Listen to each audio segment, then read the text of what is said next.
Rain tapped against the windshield as Sergeant Maya Johnson parked her car outside a small-town diner. She had just returned from her final deployment overseas, a decorated combat veteran, a woman who had given everything to her country.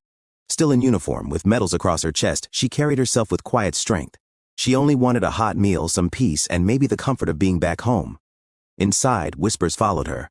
A few locals stared at her uniform, others at her skin. Maya ignored them, sitting near the corner booth. She'd survived war zones. This was nothing.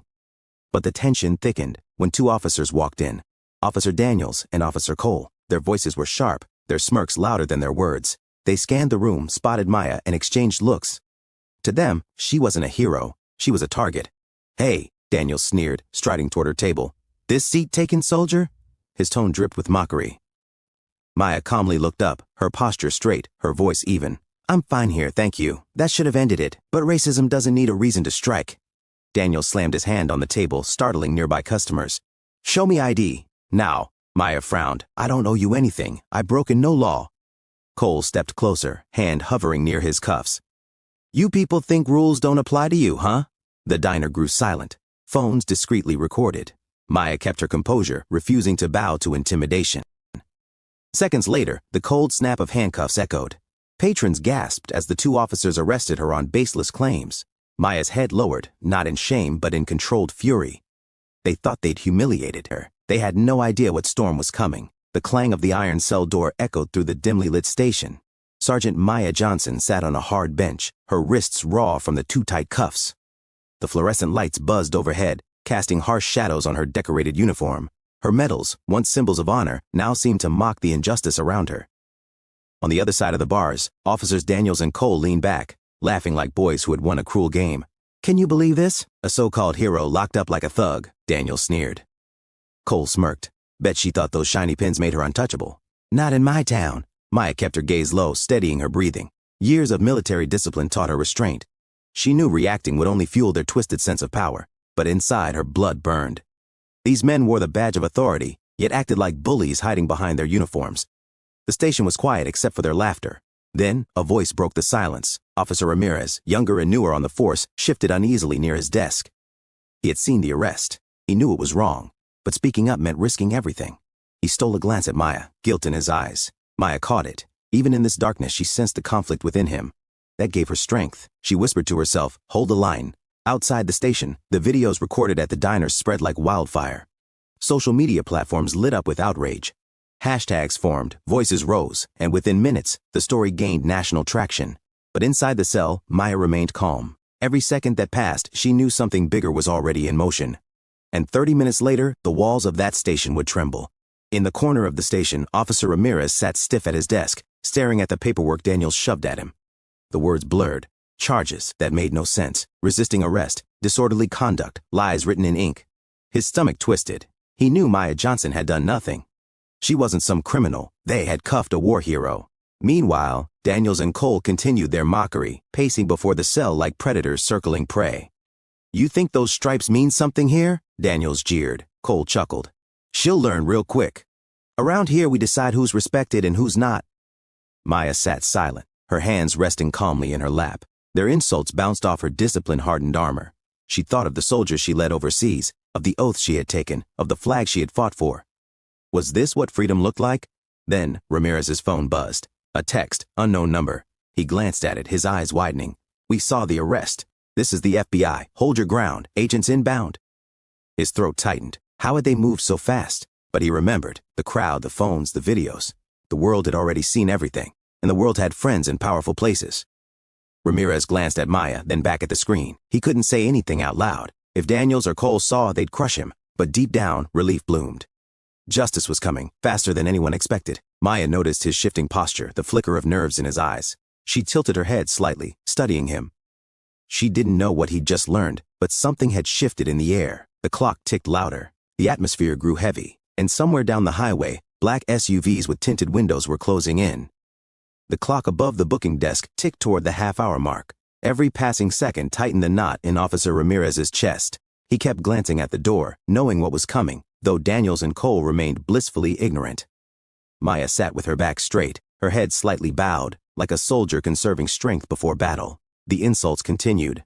"Bet you pulled rank overseas, huh?" Cole laughed, rattling the bars. Here, you're nothing. Daniels leaned closer, his grin wide. Don't worry, Sergeant. You'll get used to the view, from behind bars. But Maya's silence unnerved them more than any words could.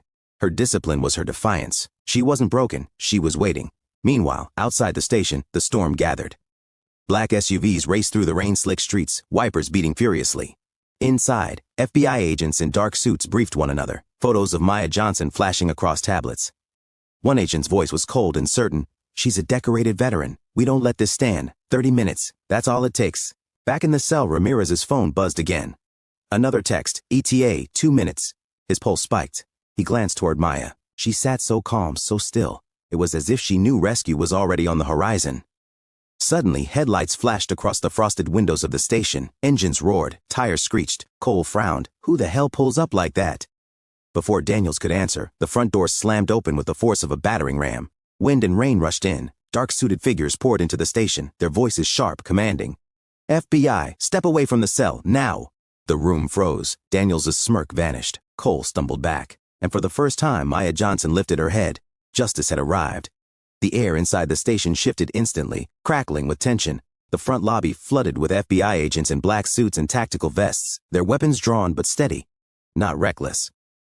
The rain-soaked night framed them like shadows of justice storming in. Step away from the cell, the lead agent barked again, his badge gleaming in the fluorescent light. His voice carried the weight of authority Daniels and Cole could never fake. Daniels recovered first, puffing out his chest. This is our station. You can't just barge in here. Shut your mouth and comply, the agent snapped, cutting him off with brutal precision. Cole's hand twitched near his holster, but a dozen red dots from FBI rifles instantly pinned his chest. He froze, sweat beading on his forehead. Maya remained seated, eyes steady, heart pounding with controlled relief. She didn't cheer, didn't gloat. She simply watched, a soldier recognizing the shift in command. The agents fanned out. One rushed to the desk, yanking the arrest paperwork. He scanned it, scoffed, and slapped it back down. Bogus charges, not worth the paper they're printed on. Daniel's voice cracked. We had probable cause. You had prejudice. The agent cut in coldly. And now you have a federal problem. Ramirez stood frozen behind his desk, pulse hammering. He wanted to speak, to confess everything he saw, but his throat closed under the weight of the moment. Then the lead agent stepped to the bars and looked at Maya. His tone softened with respect.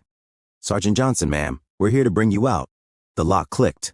The door swung open. For the first time, Maya rose to her feet, her uniform catching the light, and the whole room seemed to remember exactly who she was. The cell door groaned as it opened, its steel hinges echoing like a battlefield drum. Maya stepped forward slowly, her boots striking the concrete floor with quiet authority.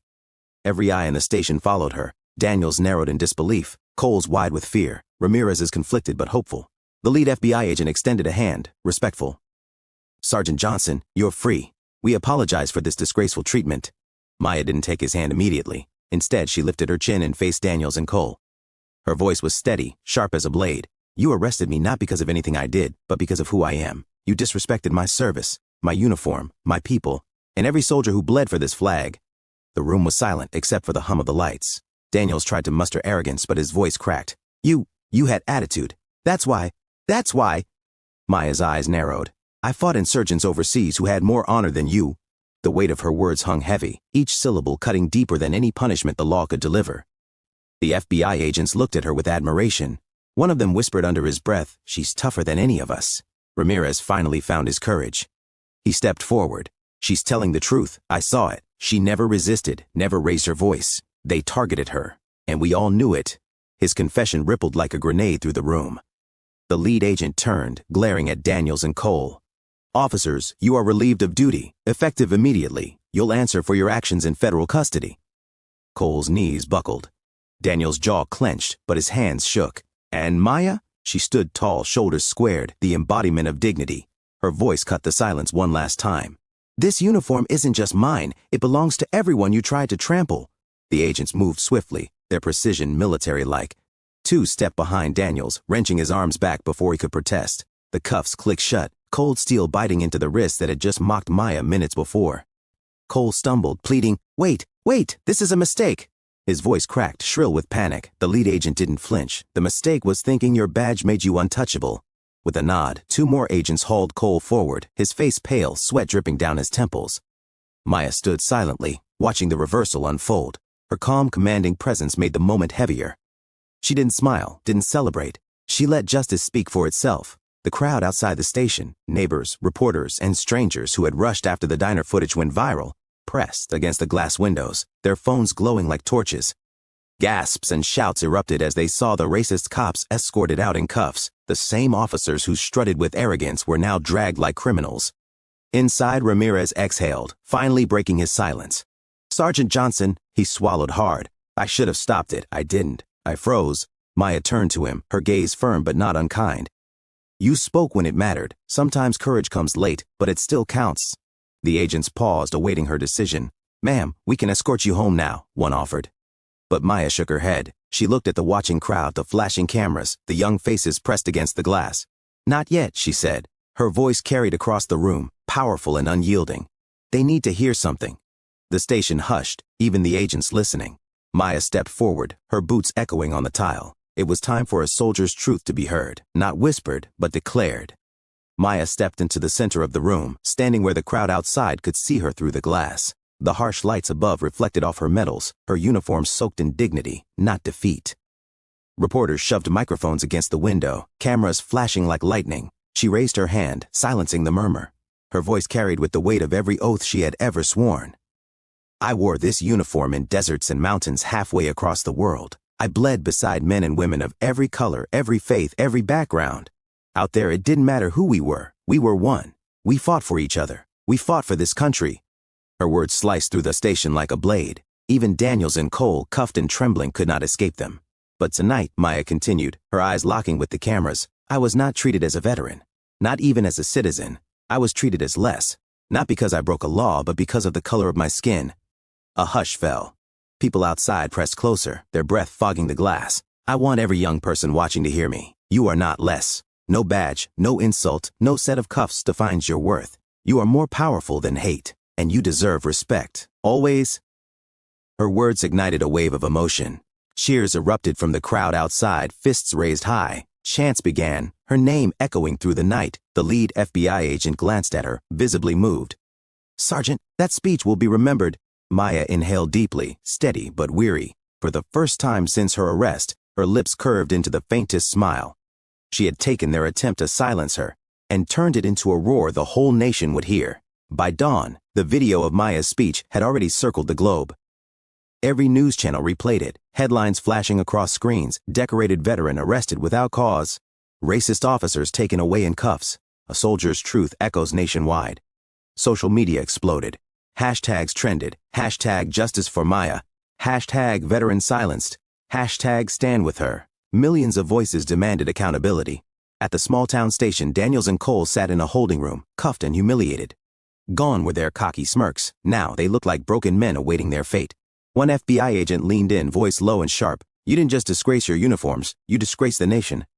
Meanwhile, Ramirez gave a full statement. His voice shook at first, but then steadied. "I saw everything. Sergeant Johnson never resisted, never disrespected. The arrest was pure discrimination, and I can't stay silent anymore." His confession sealed the case. Maya, exhausted but resolute, was escorted outside. The crowd erupted in cheers, chanting her name. Strangers saluted her. Veterans reached out to shake her hand, and young kids looked at her like she was a superhero come to life. A reporter pushed forward. "Sergeant Johnson, what's next for you?" Maya paused, glancing at the rising sun. "This isn't just about me. It's about making sure no one else suffers the same injustice. If I have a voice, I'm going to use it." Her words set the tone for what came next. Civil rights groups reached out. Senators issued statements. The Department of Justice announced a formal investigation. What began as two cops trying to humiliate a woman in uniform had exploded into a movement, and at the heart of it all stood Maya Johnson, calm, unbroken, and unwilling to be silenced ever again. Weeks later, the small-town station that once mocked a hero stood under federal oversight. The chief resigned, Daniels and Cole awaited trial, and reforms swept through the department. What began as one unlawful arrest had ignited a fire no one could extinguish. Maya Johnson, though, never sought revenge, only change. She was invited to Washington, standing tall in her uniform as she testified before Congress. Cameras broadcast her words lived to millions. "I didn't fight overseas just to come home and face a different kind of battle," she declared. "If a veteran in uniform can be treated like this, imagine those without a uniform, without medals, without a voice. This cannot stand." The chamber erupted in applause. Lawmakers who rarely agreed on anything nodded in unison. Back in her hometown, murals of Maya appeared on brick walls, her silhouette painted against the stars and stripes.